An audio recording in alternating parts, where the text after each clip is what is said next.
അപ്പം വളരെ സന്തോഷകരമായ ഒരു ദിനത്തിലേക്ക് നമ്മൾ കിടക്കുകയാണ്. മൊത്തത്തിൽ ഒന്നിനും ടെൻഷൻ വേണ്ട. അപ്പോൾ ടെൻഷൻ അത് പത്രവാർത്തയിലേക്ക് പോയാലോ? പത്രത്തിലെ പത്രത്തിൽ എന്താണ് ടെൻഷൻ എന്ന് നമുക്ക് നോക്കാം. പ്രധാനപ്പെട്ട വാർത്തയായി മലയാള മനോരമ ലീഡായി നൽകിയിരിക്കുന്നത് അവരുടെ സ്വന്തം വാർത്തയാണ്. സ്കൂളുകളിൽ 2219 തസ്തികകൾ. അത് ശരിയാണ്, തസ്തിക വന്നു, നിയമനം എങ്ങനെ നടക്കും? സംരക്ഷിത ജീവനക്കാരെ പുനഃക്രമീകരിച്ച ശേഷം മാത്രം നിയമനം. ഒക്ടോബർ 1 മുതൽ മുൻകാല പ്രാബല്യമുണ്ട്. സംസ്ഥാനത്തെ 1210 സർക്കാർ എയ്ഡഡ് സ്കൂളുകളിലായി 2219 അധിക അധ്യാപക അനധ്യാപക തസ്തികകൾ അനുവദിച്ചു.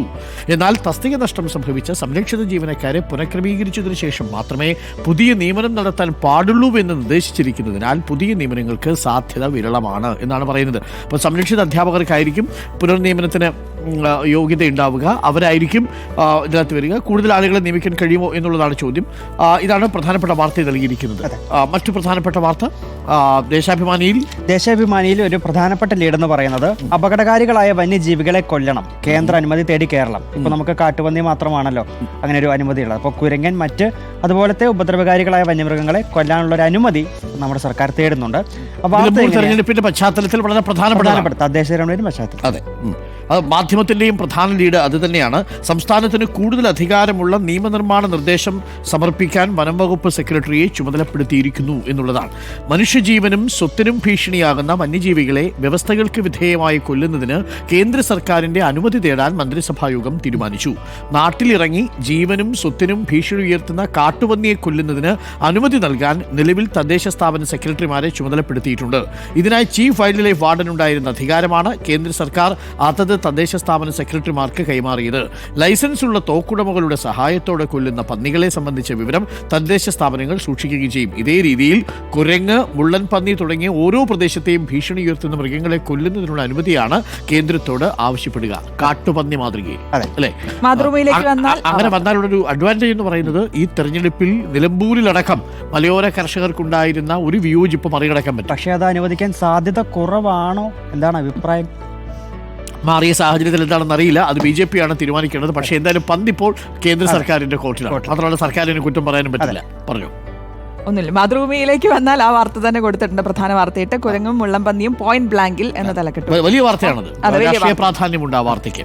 ദേശാഭിമാനിയിലൊരു വാർത്തയുണ്ട് കേട്ടോ. അതായത് ഇന്നലെ ഒരു വീഡിയോ ഭയങ്കര വൈറലായിരുന്നു. ഒരു തൊഴിലാളി പുനലൂര്.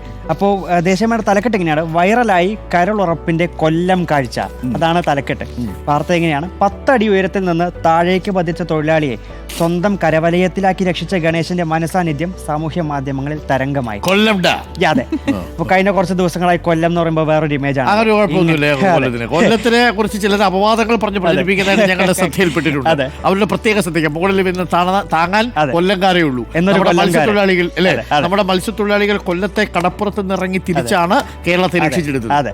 പട്ടാമ്പിക്ക് അവകാശപ്പെടാൻ പറ്റാത്ത അപ്പൊ നമുക്ക് അവകാശപ്പെടാൻ പറ്റുന്ന പറ്റുമല്ലതും ഉണ്ട്. ഇതൊക്കെയാണ് പ്രധാനപ്പെട്ടതായിട്ട്. വയനാട് തുരങ്കപാത കടമ്പ കടന്നു വളരെ പ്രധാനപ്പെട്ടതാണ്. പാരിസ്ഥിതിക അനുമതിക്ക് വിദഗ്ധ സമിതി ശുപാർശ. അത് പ്രേക്ഷകർ ശ്രദ്ധിക്കേണ്ടതാണ്. ഇന്നലെ നമ്മൾ വൈകുന്നേരം റിപ്പോർട്ട് ചെയ്ത വാർത്തയാണ്. കോഴിക്കോട് വയനാട് ജില്ലകളെ ബന്ധിപ്പിക്കുന്ന ആനക്കാംപൊയിൽ കള്ളാടി മേപ്പാടി 4 വരി തുരങ്കപാതയ്ക്ക് കേന്ദ്ര പരിസ്ഥിതി മന്ത്രാലയത്തിന്റെ അനുമതി ലഭിച്ചിരിക്കുന്നു. പരിസ്ഥിതിയുമായി ബന്ധപ്പെട്ട സംസ്ഥാന വിദഗ്ധ സമിതി മാർച്ചിൽ പദ്ധതിക്ക് അനുമതി നൽകിയിരുന്നു. പാരിസ്ഥിതിക നിർദ്ദേശങ്ങൾ അന്തിമമായി അംഗീകരിക്കേണ്ട സംസ്ഥാന പാരിസ്ഥിതികാഘാത വിലയിരുത്തൽ അതോറിറ്റി അംഗങ്ങളുടെ കാലാവധി നേരത്തെ അവസാനിച്ചിരുന്നു. ഇതോടെയാണ് കേന്ദ്ര വിദഗ്ധ സമിതിയുടെ പരിഗണനയ്ക്ക് വിട്ടത്. 60 ഉപാധികളോടുകൂടിയാണ് കേന്ദ്ര പരിസ്ഥിതി മന്ത്രാലയത്തിന്റെ വിദഗ്ധ സമിതി അന്തിമ പാരിസ്ഥിതിക അനുമതി നൽകിയത്. ഒരാഴ്ചക്കുള്ളിൽ ഇത് സംബന്ധിച്ച വിജ്ഞാപനം പുറത്തിറങ്ങും. ഇതോടെ കരാർ ഒപ്പിട്ട് തുരങ്കപാതയുടെ പ്രവർത്തനം ആരംഭിക്കാൻ കഴിയും എന്നുള്ളതാണ് പ്രധാനപ്പെട്ട കാര്യം. ഏകദേശം 2214 കോടിയോ മറ്റോ ആണ് അതിന്റെ ചെലവ്. മാത്രവുമല്ല, ഇപ്പോഴുള്ള ഈ കോഴിക്കോട് നിന്ന് വയനാട്ടിലേക്ക് പോകുന്ന ചുരം കയറിയുള്ള താമരശ്ശേരി ചുരം കയറിയുള്ള മാർഗ്ഗ തടസ്സങ്ങൾ അവസാനിപ്പിക്കാം, തിരക്ക് അവസാനിപ്പിക്കാം. ഏറ്റവും പ്രധാനം താമരശ്ശേരി ചുരത്തിലൊക്കെ ബ്ലോക്ക് ചെയ്യപ്പെട്ടുള്ള പക്ഷേ ഒരു പ്രശ്നമുള്ളത്, ഇത് പുഞ്ചിരിമട്ടം ഈ പറയുന്ന മേപ്പാടി ചൂരൽമല മേഖല വഴിയാണ് ഇത് കടന്നു പോകുന്നത്. അതിന് തൊട്ടടുത്തുകൂടിയാണ് ഈ കള്ളാടി കടന്നു പോകുന്നത്. അപ്പോൾ അത് പരിസ്ഥിതി ലോല പ്രദേശമാണ്. അത് പക്ഷേ അനുമതി ഇപ്പോൾ കൊടുത്തിട്ടുണ്ട്. ഇനിയിപ്പോൾ കോൺഗ്രസിന്റെ വിയോജിപ്പ് എങ്ങനെ നിൽക്കും എന്നുള്ളതാണ്. ഉപാധികൾ എന്താണെന്നോട് നമുക്ക് അറിയണമല്ലോ. നമുക്ക് കാത്തിരുന്ന് കാണാം അല്ലേ? ഹിന്ദു പത്രത്തിലെ പ്രധാനപ്പെട്ട വാർത്തയിലേക്ക് എത്തിയാൽ NDA ready to form popular government in Manipur, says MLAs. 10 MLAs, 8 them from BJP, informed governor of support from 44 legislatures in the state currently under president's rule. ഇപ്പോൾ നിലവിൽ പ്രസിഡൻഷ്യൽ ഭരണത്തിലുള്ള മണിപ്പൂരിൽ ഒരു ജനകീയ സർക്കാർ രൂപീകരിക്കാൻ തയ്യാറാണ് എന്ന് MLAമാർ ഗവർണറെ അറിയിച്ചിരിക്കുന്നു. They also discuss law and order situation with the governor. അതാണ് പ്രധാനപ്പെട്ട വാർത്തയായി നൽകിയിരിക്കുന്നത്. ഒപ്പം തന്നെ ഗവൺമെന്റ്, നമ്മൾ നേരത്തെ പറഞ്ഞ വാർത്ത, government plans law to allow regulated culling of wild animals bill in the next house session. അടുത്ത നിയമസഭയിൽ അത് കൊണ്ടുവരും എന്നാണ് പറഞ്ഞിരിക്കുന്നത്. അങ്ങനെയാണെങ്കിൽ അത് വളരെ ശ്രദ്ധേയമാണ്. അത് അടുത്തു വരുന്നു എന്നുള്ളതാണ് പ്രധാനപ്പെട്ട വാർത്തയായി ഹിന്ദുവും നൽകിയിരിക്കുന്നത്. ചന്ദ്രിക പത്രത്തിലെ പ്രധാനപ്പെട്ട ലീഡ് ആളുണ്ടോ സഖാവെ സ്ഥാനാർത്ഥിയാക്കാൻ എന്നാണ്. നിലമ്പൂരിൽ സ്ഥാനാർത്ഥിക്കായി CPM നെട്ടോട്ടം എന്നാണ്.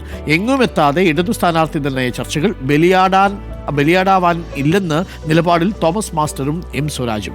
ഇടതുപക്ഷത്തെ കാത്തിരിക്കുന്നത് ജനരോഷത്തിന്റെ വന്മല എന്നാണ് ചന്ദ്രിക പത്രം ആ വാർത്ത റിപ്പോർട്ട് ചെയ്തിരിക്കുന്നത്. മാതൃഭൂമിയിൽ മറ്റെന്തെങ്കിലും വാർത്തകൾ? മാതൃഭൂമിയിൽ അൻവറിനെ ചൊല്ലിയുള്ള കലഹം എന്നുള്ള തലക്കെട്ടോടുകൂടി ആ വാർത്തയുണ്ട്. നിലമ്പൂർ തെരഞ്ഞെടുപ്പിനെ UDF പ്രവേശനത്തിനുള്ള കുറുക്കുവഴിയാക്കാമെന്ന PV അൻവറുടെ നീക്കങ്ങൾ കോൺഗ്രസിലും അലയൊലികൾ സൃഷ്ടിക്കുന്നു. മനോരമയിൽ അതിനെ അടുക്കാതെ അൻവർ, നിലമ്പൂരിൽ അവ്യക്തത എന്ന തലക്കെട്ടിലാണ് ആ വാർത്ത കൊടുത്തിരിക്കുന്നത്. നിലമ്പൂർ ഉപതെരഞ്ഞെടുപ്പിൽ PV അൻവർ മത്സരിക്കുമോ എന്നതിൽ അവ്യക്തത തുടരുന്നു. തൃണമൂൽ കോൺഗ്രസിനെ അസോസിയേറ്റ് പാർട്ടിയായി പ്രഖ്യാപിച്ചാൽ UDFനെ പിന്തുണയ്ക്കാമെന്ന തീരുമാനത്തിൽ അദ്ദേഹം എത്തിയെന്നാണ് സൂചന. അൻവർ നിലപാട് മയപ്പെടുത്തുമെന്ന് കരുതിയെങ്കിലും പ്രതിപക്ഷ നേതാവ് VD സതീശനെ രൂക്ഷമായി വിമർശിച്ചു എന്നുള്ളതാണ്.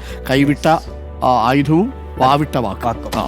ഡോക്യുമെന്ററിയിൽ അമ്മയുടെ പേരിൽ തെറ്റ് തിരുത്തണമെന്ന് മുഖ്യമന്ത്രി പറഞ്ഞ വാർത്തയും പത്രം ആദ്യ പേജിൽ തന്നെ കൊടുക്കുന്നു. ഇന്നലെ നമ്മൾ റിപ്പോർട്ട് ചെയ്തിരുന്നു ആ വാർത്ത.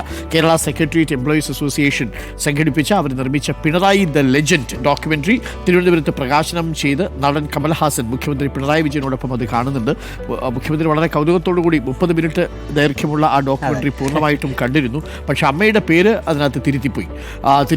അപ്പോൾ അതിനകത്തൊരു പ്രതിഷേധക്കുറിപ്പ് അറിയിച്ചു. അത് ശരിയായില്ല എന്നുള്ളതാണ് മുഖ്യമന്ത്രി പിണറായി വിജയൻ പറയുന്നത്. അത് അമ്മയോട് ചെയ്യുന്നൊരു നീതികേടായി പോകും. അമ്മയെക്കുറിച്ച് അറിയാവുന്ന ആളുകളുണ്ടല്ലോ എന്നും മുഖ്യമന്ത്രി പറഞ്ഞു. തനിക്കെതിരെ വരുന്ന ആക്രമണങ്ങൾ പാർട്ടിക്കെതിരെയുള്ളതാണ് എന്നതുപോലെ ഡോക്യുമെന്ററിയിൽ തന്നെക്കുറിച്ച് ഉള്ള നല്ല കാര്യങ്ങളും പാർട്ടിയോടുള്ള സ്നേഹമായാണ് കാണുന്നതെന്നും പിണറായി വിജയൻ പറഞ്ഞു. ദ ലെജൻഡ് എന്ന പേരിട്ടൊക്കെ ഡോക്യുമെന്ററി വരുമ്പോൾ നമ്മളെപ്പോലുള്ളവരൊക്കെ സ്വാഭാവികമായി വിമർശിക്കുമല്ലോ. അപ്പോൾ ഒരാളെ വാഴ്ത്തുപാട്ട് നടത്തുന്ന ഡോക്യുമെന്ററി അല്ലേ എന്ന് ചോദിക്കും. അപ്പോൾ അത് ഇന്നലെ മുഖ്യമന്ത്രി പറഞ്ഞു, ഞാൻ സ്വയം കഴിവുകൊണ്ട് വന്നയാളല്ല, ഞാൻ പാർട്ടിക്കൊപ്പം വന്നയാളാണ്. പാർട്ടി എനിക്ക് ചില ഉത്തരവാദിത്തങ്ങൾ തന്നു, അത് നിറവേറ്റിയതിന് ചാരിതാർത്ഥ്യമുണ്ട് എന്നാണ് പിണറായി വിജയൻ പറഞ്ഞത്. ശരിക്കും ആലക്കാട്ട് കല്യാണി എന്നാണ് അമ്മയുടെ ശരിക്കുള്ള പേര്. ആ പേര് തെറ്റിച്ചാണ് ഉപയോഗിച്ചിരിക്കുന്നത്. ആലക്കാട്ട് കല്യാണി എന്നുള്ള ഒരു വാർത്ത കൂടി ഉണ്ടോ സാർ? കാരണം ഈ EDയുടെ കേസ് ഉണ്ടായല്ലോ, വിജിലൻസ് കേസൊക്കെ എടുത്ത്, അതിലെ ED ഉദ്യോഗസ്ഥൻ എറണാകുളം സ്വദേശിയിൽ നിന്ന് 25 ലക്ഷം വാങ്ങിയെന്നു ദേശാഭിമാനി റിപ്പോർട്ട് ചെയ്യുന്നുണ്ട്. വീണ്ടും അത് മറ്റൊരു വാർത്തയായി വരുന്നു. മാത്രമല്ല ആ വ്യവസായിയെ ഇപ്പോൾ ഡൽഹിയിലേക്ക് വിളിപ്പിച്ചിട്ടുണ്ട്. കൂടുതൽ ചർച്ചകൾക്കല്ല, ചോദ്യം ചെയ്യാൻ വേണ്ടിയിട്ട് വിളിപ്പിച്ചിരിക്കുന്നു എന്നുള്ളതാണ് പ്രധാനപ്പെട്ട കാര്യം. ഒരു കാര്യമുണ്ട് പ്രിയപ്പെട്ട പ്രേക്ഷകർ അറിയാൻ വേണ്ടി. കടൽമീനിൽ എന്താണ് പ്രശ്നം എന്ന് ചോദിച്ചു. നമ്മൾ തുടർച്ചയായിട്ട് കടൽമീനിന്റെ കാര്യത്തിൽ പ്രേക്ഷകരോട് പറയുന്നുണ്ട്. ചിലരെങ്കിലും തെറ്റിദ്ധരിപ്പിക്കാൻ ഒരു ശ്രമം നടത്തിയിരുന്നു. അതിഭയങ്കര കുഴപ്പമാണ്. ഇപ്പോൾ കടൽമീന് ഒരു കുഴപ്പവുമില്ല എന്നുള്ളത് പ്രത്യേകം നിങ്ങൾ അറിയുക. അപ്പോൾ ഇതിൽ അതിനെക്കുറിച്ചൊരു വിവരം ഇന്ന് പത്രത്തിൽ കൊടുത്തിട്ടുണ്ട്. മീൻ കഴിച്ചോളൂ, ആശങ്ക വേണ്ട എന്ന് പറഞ്ഞ് ഒരു കോളം കൊടുത്തിട്ടുണ്ട്. അതിനൊപ്പം തന്നെ ഒരു ചിത്രവും കൊടുത്തിട്ടുണ്ട്. അതിനൊപ്പമല്ല, അതിന്റെ ബന്ധപ്പെട്ടുള്ള ഒരു വാർത്തയുടെ, അതായത് കൊച്ചി തീരത്ത് അടുത്ത് കടലിൽ മുങ്ങിയ ലൈബീരിയൻ ചരക്കുകപ്പലിൽ നിന്ന് തിരുവനന്തപുരം കോവളം തീരത്ത് ഒഴുകിയെത്തിയ പ്ലാസ്റ്റിക് തരികൾ. അപ്പോൾ മാലിന്യ നീക്കത്തിന്റെ കാര്യമൊക്കെ ഇപ്പോൾ നമ്മൾ റിപ്പോർട്ട് തരികളൊക്കെ ധാരാളം വരുന്നുണ്ട്. കടൽമീൻ കഴിക്കാൻ പേടി വേണ്ട എന്നാണ് വിദഗ്ധർ പറയുന്നത്. പ്രിയപ്പെട്ട പ്രേക്ഷകർ ശ്രദ്ധിച്ച് കേൾക്കുക. പുറംകടലിൽ അപകടത്തിൽപ്പെട്ട കപ്പലിൽ നിന്ന് ചോർന്ന എണ്ണ നിശ്ചിത പരിധിയിൽ ഒതുക്കി നിർത്താൻ കോസ്റ്റ് ഗാർഡിന് സാധിച്ചതിനാൽ കടൽമീൻ കഴിക്കുന്ന കാര്യത്തിൽ ഭയാശങ്കകൾക്ക് അടിസ്ഥാനമില്ലെന്ന് വിദഗ്ധർ പറയുന്നു. അപകട സ്ഥലത്തിന്റെ നിശ്ചിത ദൂരപരിധിയിൽ മത്സ്യബന്ധന നിരോധനമുള്ളതിനാൽ അവിടെ നിന്നുള്ള മത്സ്യം വിപണിയിലെത്തുന്നില്ല. അതേസമയം ഭക്ഷ്യസുരക്ഷയുമായി ബന്ധപ്പെട്ട കാര്യങ്ങൾ ശാസ്ത്രീയ പരിശോധനകൾ നടത്തേണ്ടത് സംസ്ഥാന സർക്കാരാണ്. കടലിൽ വീണ കണ്ടെയ്നറുകൾ തെക്കൻ തീരങ്ങളിൽ അടിഞ്ഞിട്ടുണ്ട്. കപ്പലിലുണ്ടായിരുന്ന രാസവസ്തുക്കൾ കടലിൽ കലർന്നിട്ടില്ല. നിലവിൽ ആശങ്കപ്പെടേണ്ട സാഹചര്യമില്ലെന്ന് കുഫോസ് മുൻ വൈസ് ചാൻസലർ പ്രൊഫസർ മധുസൂദനക്കുറുപ്പ് അഭിപ്രായപ്പെട്ടിട്ടുണ്ട്. പ്രത്യേകമായിട്ടും ശ്രദ്ധിക്കേണ്ട ഒരു കാര്യം ഇതാണ്. അപകടകരമായ സാഹചര്യം എവിടെയും റിപ്പോർട്ട് ചെയ്തിട്ടില്ല. തിരുവനന്തപുരം, കൊല്ലം, ആലപ്പുഴ, കൊച്ചി തീരങ്ങളിലെ മീനിന്റെ നിലവാരം പരിശോധിച്ച് റിപ്പോർട്ട് നൽകാൻ ഉദ്യോഗസ്ഥരോട് നിർദ്ദേശിച്ചിട്ടുണ്ട്.